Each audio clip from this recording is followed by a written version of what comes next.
Good evening. My name is Rachel Logston and I'm the Head of English here at Perland School. Thank you for coming along this evening. I'm going to talk you through the two English courses that your son or daughter will be sitting and suggest some ways that they might revise for their English GCSEs.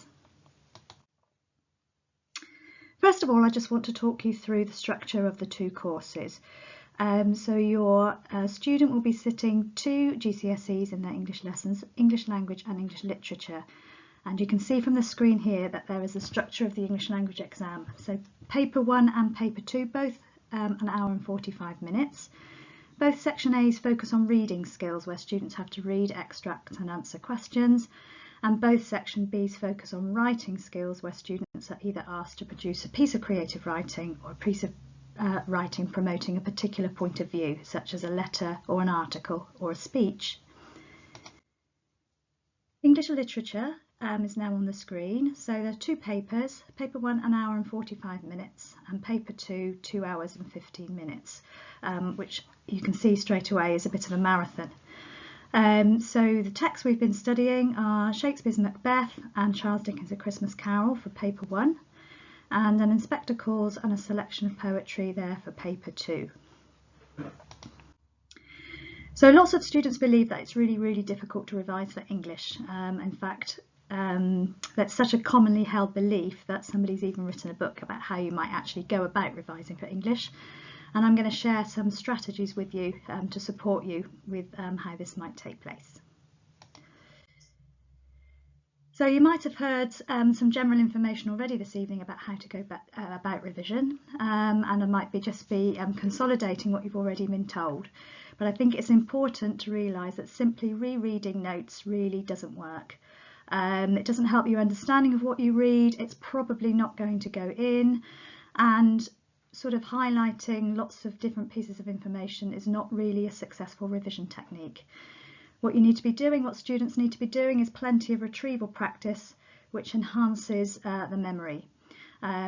Practice tests, creating index cards, self-quizzing, pairing up with a friend, pairing up with a parent or a guardian. It is a bit difficult, but it's much better to do it this way and help you prepare for the pressure of the GCSE exams. So I'm just going to start with a little bit of information about how you might go about revising for English literature. And this is a general revision tip really, in that it is really useful to break down each key text into characters and themes.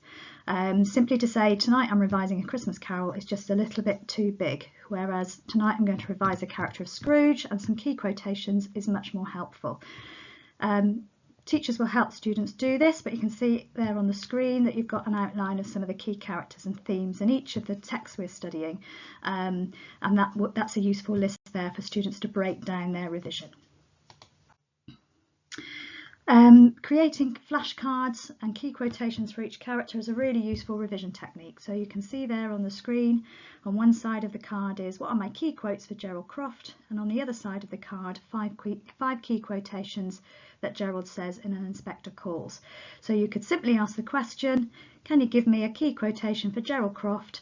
And your son or daughter will have to give you some examples of quotations from the other side of the card. So that's just an example of the way in which you might do some self-quizzing.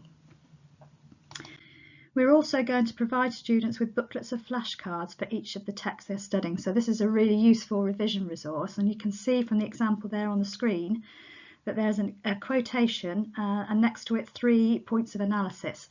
So students who really want to get those good grades really need to learn the quotation, but also how you might go about analysing that quotation. And in the flashcard booklets, you've got about 10 key quotations and 3 ways of analysing each quotation. So these can be used as flashcards and testing and sources for testing as well.